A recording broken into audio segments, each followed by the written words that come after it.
Tell me a Parsha story.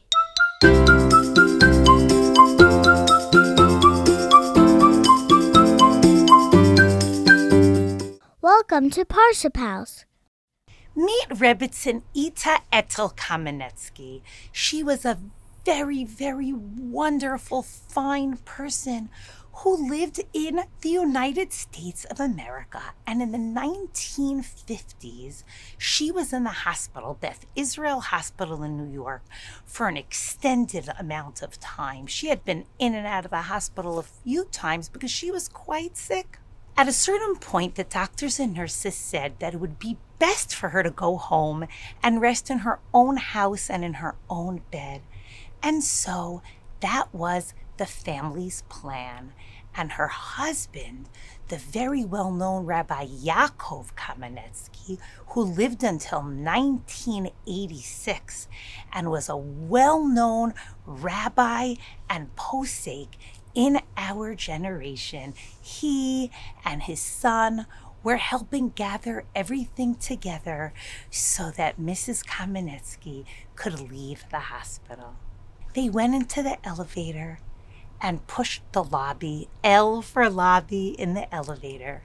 And as they got down to the lobby, there was a car waiting outside so that Mrs. Kamenetsky could be very comfortable on their drive home. Suddenly, Rabbi Yaakov Kamenetsky whispered something in his wife's ear.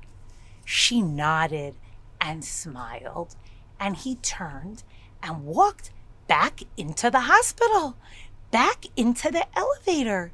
His son came after him and said, Pa, are you okay? Is everything okay? He said, yeah, I just have to take care of something upstairs. I forgot something. He said, I feel badly to make you go all the way back upstairs, Pa. We double-checked. We got everything. All of Mom's belongings are with us here. We're good to go. And Rabbi Kamenetsky said to his son, I'll be right back. He went back upstairs to the room where his wife had been staying, leaned his head in, and said to her roommate, in our rush to leave, I didn't have a chance to say goodbye to you and to wish you well. I hope you will have a complete recovery. And then he turned around, walked back into the elevator, went down, helped his wife into the car, and they were able to head home. Seems like a small thing that Rabbi Kamenetsky forgot, but to him, it wasn't small at all. In this week's Parsha, Parashat Vayishlach, when Yaakov is coming back to meet Esau with his family, his wives and his children and all of his belongings, it says that he crossed his family over a Nachal Yabok, and then it says that he was left alone. Vayivater Yaakov levado. He was left alone on the other side of the river. He had already crossed his whole family over to the other side.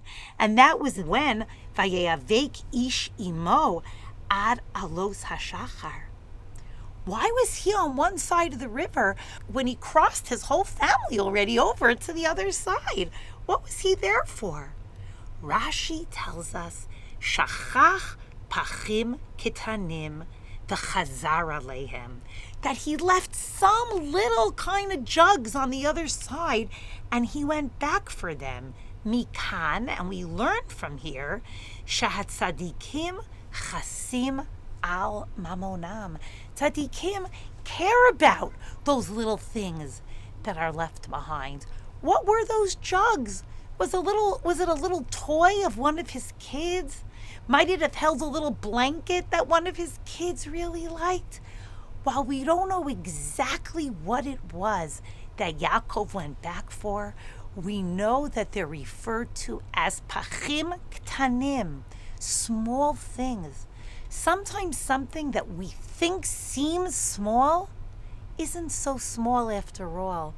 And we learn from Yaakov in the Torah, and we learn from Rabbi Yaakov Kamenetsky, those small things really are a big deal and really do make a difference. So next time you see a plate sitting in the sink in your kitchen, wash it. Next time you see a sibling in your home who looks like they need a little bit of help or a little bit of a boost and it's not such a big deal, help them out, because the little things really are big and add up and show what's important to us and show that we really care about the needs and the feelings of other people. Shabbat Shalom.